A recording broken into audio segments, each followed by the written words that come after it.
অন্তর্বর্তীকালীন সরকারে যুক্ত হলেন আরও 4 উপদেষ্টা। অর্থনীতিবিদ ওয়াহিদুদ্দিন মাহমুদ, সাবেক সচিব আলী ইমাম মজুমদার, ফজলুল কবির খান এবং সাবেক সেনা কর্মকর্তা জাহাঙ্গীর আলম চৌধুরী উপদেষ্টা হিসেবে শপথ নিয়েছেন।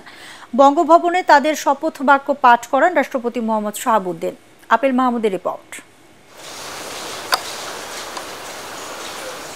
বিকাল 4টায় বঙ্গভবনের দরবার হলে ৭১-এর মুক্তিযুদ্ধ এবং ছাত্র আন্দোলনে শহীদদের শ্রদ্ধা জানিয়ে 1 মিনিট নীরবতা পালনের মধ্য দিয়ে শুরু হয় শপথ গ্রহণের আনুষ্ঠানিকতা। অনুষ্ঠান পরিচালনা করেন মন্ত্রিপরিষদ সচিব মাহবুব হোসেন।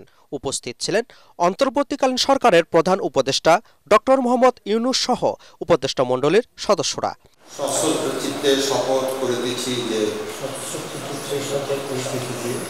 নিজের উপর অর্পিত দায়িত্ব নিষ্ঠার সাথে পালনের প্রতিশ্রুতি দিয়ে রাষ্ট্রপতি মোহাম্মদ শাহাবুদ্দিনের কাছে শপথ নেন অর্থনীতিবিদ ওয়াহিদুদ্দিন মাহমুদ, সাবেক মন্ত্রিপরিষদ সচিব আলী ইমাম মজুমদার, সাবেক সচিব ফজলুল কবির খান এবং বাংলাদেশ রাইফেলসের সাবেক মহাপরিচালক ও সেনা কর্মকর্তা জাহাঙ্গীর আলম চৌধুরী।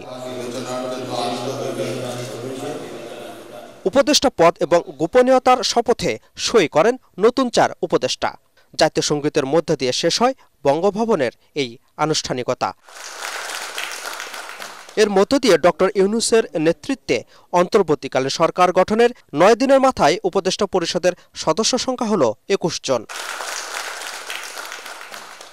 অনুষ্ঠানে উপস্থিত ছিলেন গত 8 আগস্ট অন্তর্বর্তীকালীন সরকারের প্রথম নিয়োগ পাওয়া কয়েকজন উপদেষ্টা, 3 বাহিনীর প্রধানগণ এবং সামরিক ও বেসামরিক ঊর্ধ্বতন কর্মকর্তারা। Apple Mahmud, ATN Bangla, Dhaka.